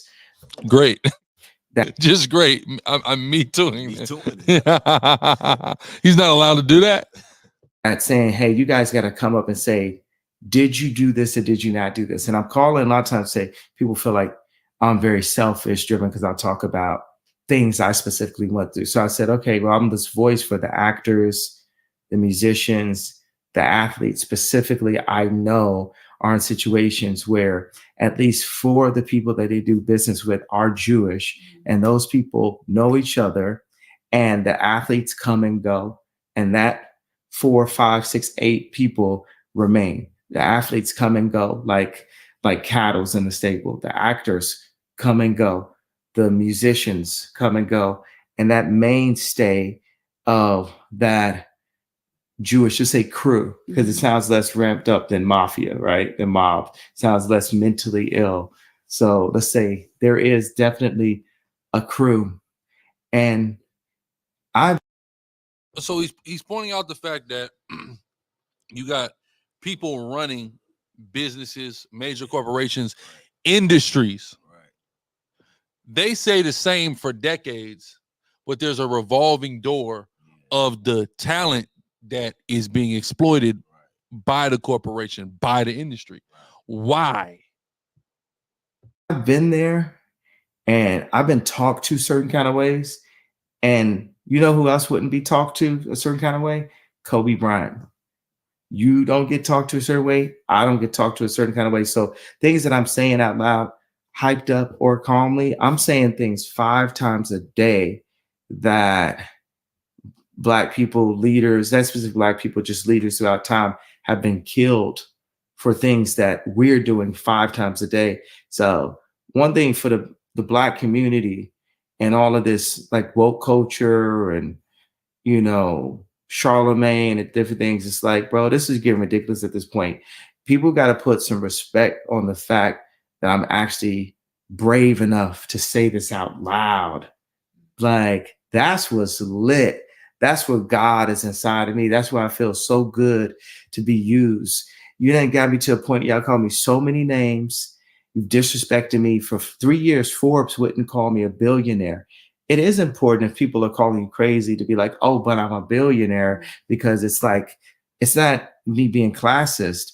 It's just me fighting against that, saying, okay, you're calling me crazy, but I must be doing something right. Now I'm not doing something, I'm doing everything right. And then to reach to the concept, the idea of being the richest Black person ever. and we're just at the beginning. It seems like we've got something new to worry about every single day. I mean, do we even know who's actually over any easier? Right now, so do not sleep on this offer because I 5-2. And then Elon Musk was retweeting what's going on or tweeting about what's going on today, and it hit Bloomberg and it's top trending. And I said to my chief of staff, get me a plane. I'm going to Nashville right now. And the feeling is right. Then we went to a restaurant, and the restaurant literally had all the same letters of the name my mother gave me. It was Kayne. So that's another, it's like you're talking about your dad with Hawaii. Mm-hmm. And like, I had to, you know, you guys saw that. You saw me hand the phone over like David Blaine. I couldn't have written that. My dad is like, the funny thing is, where is your dad in Hawaii? Because I have this feeling like, let's go to Hawaii because I made really good music in Hawaii. And I just want to go to Hawaii and actually do what Jewish people love the best out of me, is make music and make people really happy. So, that's interesting, because I think what's missing in the conversation and the media trying to spin what you're saying is that you are talking about an industry where there are Jewish executives. And that's the first time I've actually heard you say Jewish executives. Mm-hmm. And I think before, the way that they were trying to sort of callously interpret it was that you meant every single Jewish person in the entire world. Every person walking the street has this power. But you have lived for a very long piece of your life, at least in Hollywood. And what is weird to me, and where I'm trying to play catch up, is that there was a piece in the LA Times written by a Jewish guy named Joel Stein. And he said, who runs Hollywood? Come on, man. And he's a Jewish guy, and he wrote about how all of the executives in Hollywood were Jewish. And that piece wasn't called anti-Semitic. But yet now, if you say that part, if you say that a lot of the executives, especially in music, I thought this was something that people knew. I've heard this in Jay-Z's music before. So I was very surprised that there was this, oh my God, how dare he say this? And it's anti-Semitic for him to say this. And how can you say that, I think what you're talking about is that every piece of what you have created has been owned by a Jewish executive, and that there's a disproportionate amount of Jewish executives in Hollywood. Like if I was going to get my nails done, I might say there's a disproportionate amount of Vietnamese people wearing the nail salons. You know what I'm saying? Or I don't know what happened, but they got here and they were like, we're going to do nails. You know what I'm saying? Black people in the NBA. Right. Yeah. So why is that? Are we allowed to say that? If I just said that, it's disproportionate amount of Vietnamese people doing nails, nobody would have censored that. If I said there's a disproportionate amount of Spanish people at the border. Because the people who run the nail shop. But that won't get censored. The people who run the nail shop don't run your podcast. That's it. Okay. Now your nails might not get done the same way as before. They're gonna be like, she's blowing up the industry that we're at. But that's true. And I think that's why I say Jewish people have bought the black voice. And that's what you meant by it, is that they're disproportionately represented in media. And so if something that you say, they've bought the black voice. They have bought. That's a one line. Now hold on real quick. Let me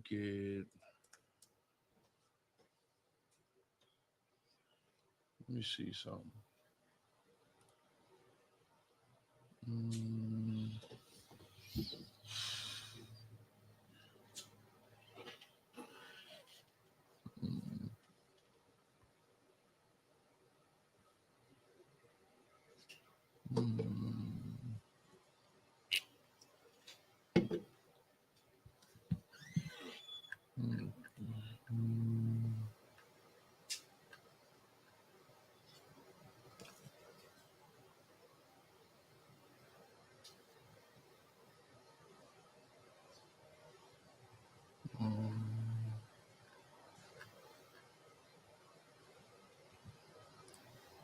Okay.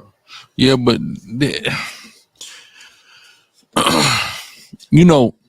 I talked about this the other day on my on Instagram. Hold on. Instagram. Where is that? Right here. This Instagram video.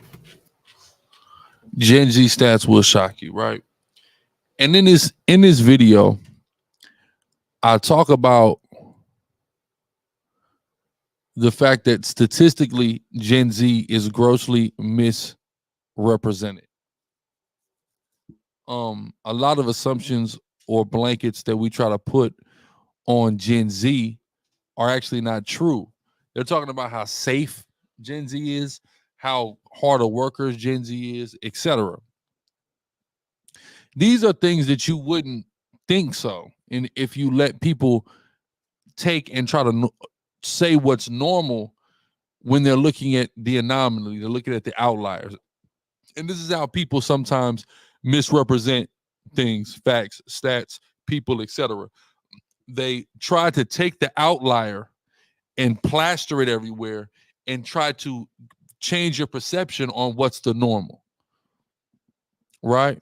So they do the same thing with us where they quote unquote buy the black voice. Like the whole idea, I want this to be understood. The idea, right? Look at Malak Yawasa. He said Gen Z era. Gen Z is the safest generation. Gen Z abuses drugs less than every generation before it. Right? That's a big deal. That's huge. But what's crazy is, what was I saying? The buying of the black voice. So what they do, like the changing of our political party, like he said, the civil rights movement, we moved over just out of the thin blue sky. We just became, as black people, Democrats. That just happened, right? Let's look at blacks in politics. No, you know what? I know where I need to go. Let me go back here. What made black people Democrats? Look at this. Okay, Washington Post. When did black voters shift to Democrats? Earlier than you might think. Hold on.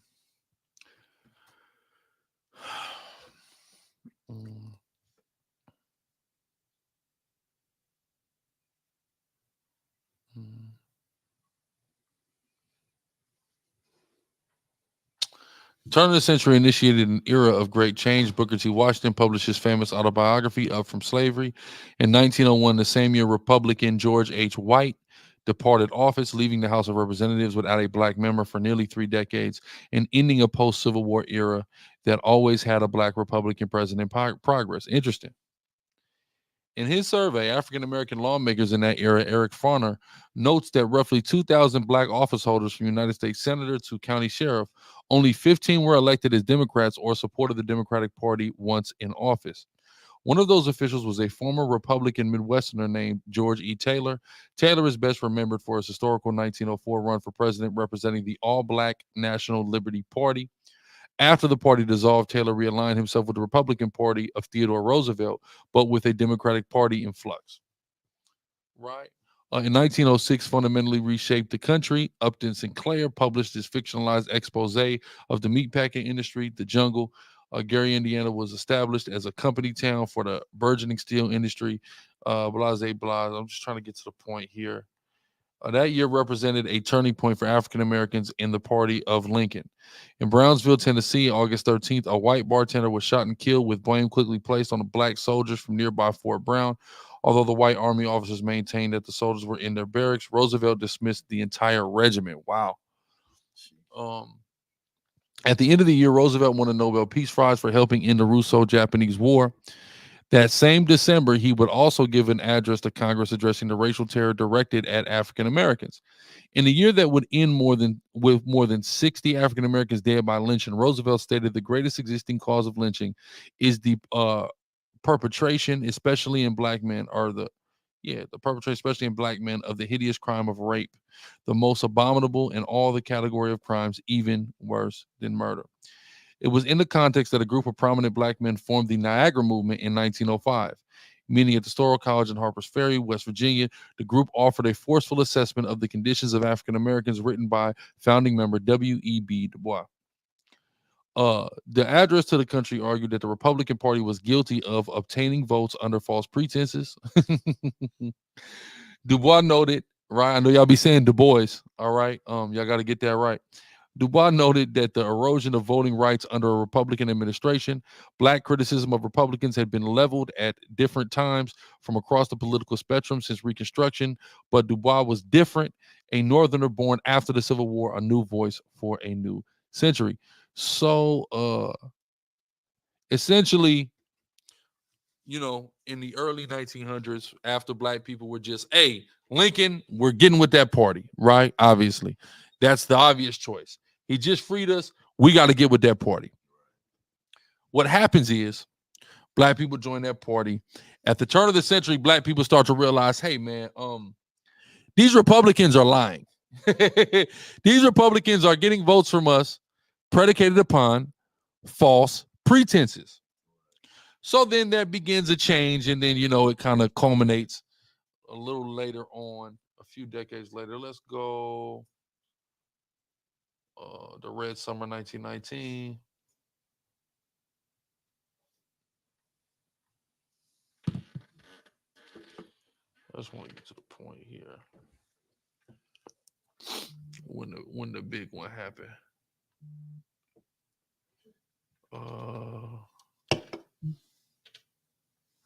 It would take more than another decade. Okay, so a month after Campbell's article appeared, Oscar Stanton the Priest became the first African-American elected to Congress in the 20th century, representing Chicago South Side, but also effectively black people across the country. He was a Republican, but 6 years later, he would be out of office, losing re-election to another African-American migrant from the South, a former Republican named Arthur W. Mitchell, who became the first black Democrat elected to Congress.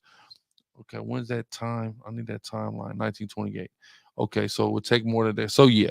So it wasn't until what, the 40s, 50s, 60s when we just became Democrat. All right. So, but since then, essentially, and here's the thing, it was so we took so much offense to what Joe Biden said to Charlemagne the God, which was, man, hey, if you don't vote for me, you ain't black. But the messed up part about it is, because our voice is owned, he's not wrong. That's the coldest part about that whole thing.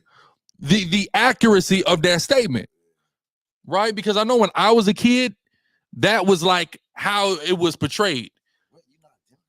Like, if you're not a Democrat, you are a race traitor. That's how I was brought up. That's how I looked at it. In 2000, when Bush was running against Al Gore, we went around destroying George Bush propaganda. His sign, there was signs everywhere. Bush, Cheney. I'm talking about, bro, we was vandalizing, because that was around that was, you know, the election is November 7th. So that's like the Halloween season. You know, Halloween, we was going around smashing pumpkins, but we took it further. We went into anti-Republican. Al Gore, the Democratic Party, owes me a check. I was vandalizing all Republican homes. I promise you. I'm smashing the pumpkin. I'm kicking the Bush sign. At 10 years old, I was doing this, right? Having a lot of fun too. I'm talking about, bro. Just because, according to my family, we're black, we're Democrats. I remember, man, when I went to high school, I was in high school, and I switched to the charter school. And one of the teachers at the charter school was a Republican, fat white boy with glasses, right? And he was like, he said something that he would be talking about it, and he was like, hey, don't tell me what don't tell me what your political affiliation is if your only reason for being it is because your parents are. He told me that. I was like, damn, I'm cut. Damn, okay, I ain't got nothing. I don't really have anything to say. You know, we're black, we're Democrats.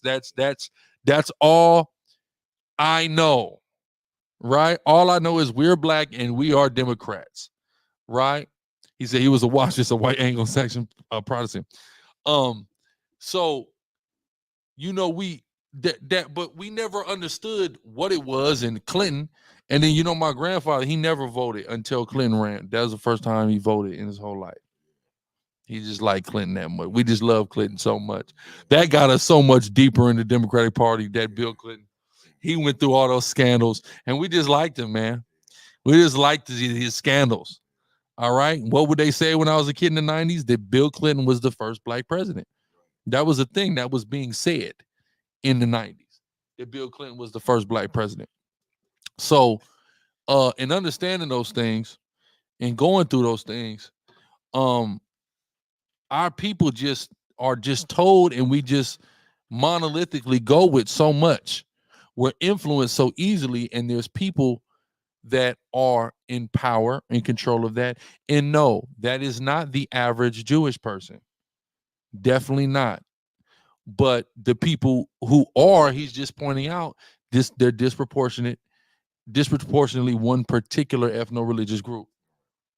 Right? Xavier classes kind of always say we're followers. Well, everyone's a follower, though. Every group of people are followers. And the unfortunate thing is the negative connotation that's put on following, right? Yahweh Shai said, follow me. Come follow me and I will give you rest. So with that negative connotation on following, if, let's say, Matthew, the sons of Zebedee, if any of them had that, we don't want to be followers, when Yahweh Shai came, they wouldn't have followed it. So you got to watch that, because you can't lead until you follow, right? That's automatic, because you don't know what following is supposed to look like. If you're a leader and you're leading people who follow you, right? You have to know what following is supposed to look like. How good of a follower can you be if you've never done there, right? Like when I worked at Sonic, my first job was at Sonic America's Driving, and the GM that was there, he was a brother. He was a former baseball player. He got hurt. It didn't work out for him. So what happened was he took 2 weeks. They took him, the owners of the franchise took him for 2 weeks with, it used to be this Asian dude all throughout Southern California. This Asian dude, they used to hire him to come in, and he'll train you in any restaurant. The nigga owned like 100 Denny's. He owned like 1,000,000 franchises, this Asian dude, right? He was living in Calabasas, all right? With the Kardashians. And, he's like an expert. So when you buy a franchise, like this is one of the guys you want to hire to come and train your people. So, he's like, they took me the first 2 weeks that I was hired, and I worked with the Asian dude, and I was trained at every position. I was trained at every position in here, right? So before he can start telling us how to do the fountain, how to cook the burger, how to cut the onions, he had to first learn how to do all that stuff, right? So that's the issue with the negative connotation on following, right? Because you have to follow in order to be the leader, right? So of course our people are followers. Every people group is a follower. People, if you're a Republican, you're a follower of the leadership of that party. If you're a Democrat, you're a follower of the leadership of that party. Everyone follows something. So we can't. Now there's a negative way to follow, but just following some BS, right? People should have qualifications before they're followed. Track record, something, good faith at least. You got people that's following this, it's not even a good faith. This person showed you nothing good, not even any good qualities about them. And here you are, right? Our people following the damn rap artist and showing you nothing good. Everything's bad about him. We're just going to follow, right? They say sheep to the slaughter. Sheep to the slaughter. You're literally just following something directly to your destruction. Insane. Yeah. Right? Let's go. Say that is something that they don't like, they won't allow you to have it said. That's what you meant. That's getting more specific. Okay, it's more specific, but my emotion about it as a human being, as a leader, I operate at every medium, from the most brash and brutal to medium and understandable to highly sophisticated. We have to operate in all those. My feeling and my emotion, because I am a human being, I'm not a robot. So if you take a woman can be scarred by men just off of one bad experience with a man. Perhaps it might be a 6-year-old girl that has an experience she shouldn't have had with an uncle. And that woman ends up being a stripper or, you know, disliking men. So imagine if that woman had that experience with 10 men, right? So I can tell you I've had 10 bad experiences with Jewish execs and these are the Jewish people I come in contact with. So if that woman had that experience with 10 men, she may say this term, men are all the same. She could sing it, she could say it. And imagine if she was just like beautiful, like if she had like the face of Irina Shayk or the body of Candace Owens or the body of Kim or something like that, right? It's, if this person like was just kind of stood back, or like say it's like Halle Berry or something, like if they just stepped back and were a bit timid to give a number out, and somebody says she hates men. What do you mean, all men? And would men do a whole series of 80 outline things calling she's anti-magnetic? Is she anti-magnetic because of her experience? We're saying that on the street tomorrow. Hold on, sis. You sound anti-magnetic. All right. We need this. And she allowed to have the emotion that because of her experience, now she hates, now she dislikes. You know, I'm gonna say dislikes because it's considered to be hate speech. Like, yes, I'm at a place where I'm like, I'm not gonna talk specifically to Jewish businessmen, because the Jewish businessmen are the ones who have done the things to me, to hurt me and to hurt my friends, right? So now I'm talking to Jewish businessmen's families. That's why I said the Jewish people, because I'm calling the Jewish people to talk to the Jewish businessman family and say, are you doing fair deals? Or with your version of the boys club, right? This isn't the Catholic Protestant boys club. This is people that have been through pain and rose to success. The Jewish business community. I need their families, their dads, grandparents, wives, children, to ask them, are you doing fair deals by God? Because yes, we do have Zionist Jews and we have godly, you know, take Friday and Saturday off Jews, right? Jewish people. And as Ye, in my position, I'm one of the darker Jews, Black people's most loved by Jewish people, Blacks, period. Like for 20 years. So that's the reason why God put me in this position. You know, I have to word it the right way, but with 2024, you know, coming 2 years from now, whoever ends up into office by 2024 has to bring the country together. There's no more of this divide. So that means the funny thing about the Jewish media is I have red media, have their attention. They love me. They always love me. I have their attention. Now you're referring to media executives. So like the red media. Executive. Just love when he said the red media. Yeah. Yeah. So like TMZ is owned by Harvard, and that's one Hollywood publication that would like be writing about you all the time. Yeah, exactly. So Harvey Levin. Harvey, my name is Ye. It's not Kanye West. I take it like you calling Caitlin Bruce. Like my name is Ye. Like, so those little things. Also refer to me as billionaire, Christian billionaire Ye. Matter of fact, I may legally change my name to Christian billionaire Ye. We love it. So you'll be forced to call me Christian billionaire Ye. So, because since my name is Ye, I got a lot of room to extend it on the other side. I'm doing a prefix. Let's say I had a train of thought that I was getting to. You were saying the Jewish media, and I just interjected to say you're talking about specific people in media. But what was I saying about the Jewish media? I don't want to like kind of ramble to find my point again. Yeah. It's a really good point. Because even like we're in that ticket, I'm like a bit sleepy. Yeah. It's just that's what made Through the Wire. I'm going to do podcast sleepy from now. When I do Bill Maher 2 days from now, I'm going to go in sleepy.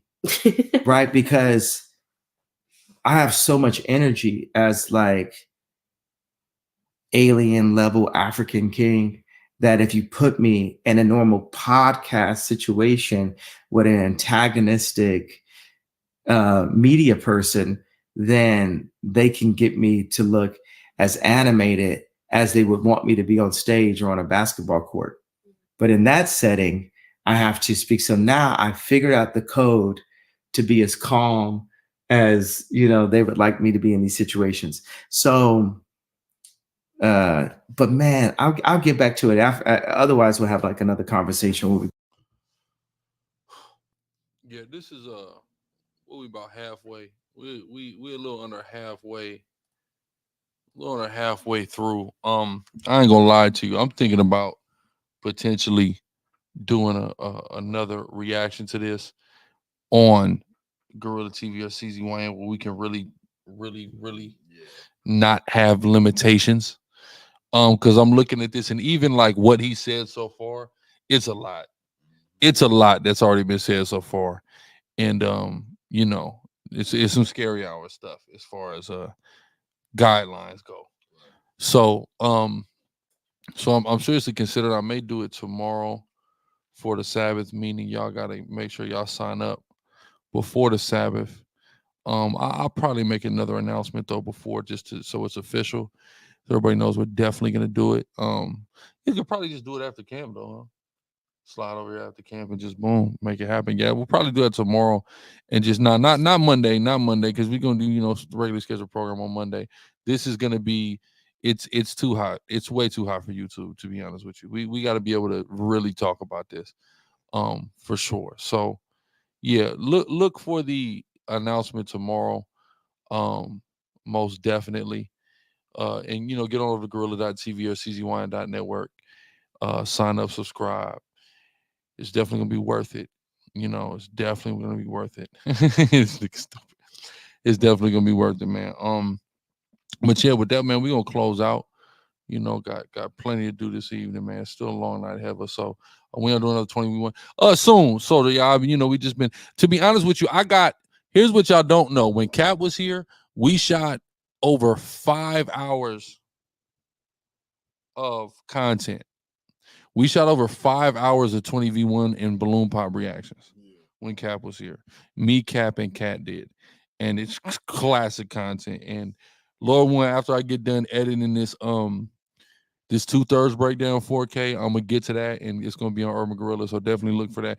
We got a lot of stuff coming there. But definitely, y'all, Cap is gonna be live. So get on over to the SICARRI San Diego page. Cap is gonna be live doing his thing for the rest of the night. We give all praise, honor, glory to Yahweh Shem Yahweh Shai. We say shalom.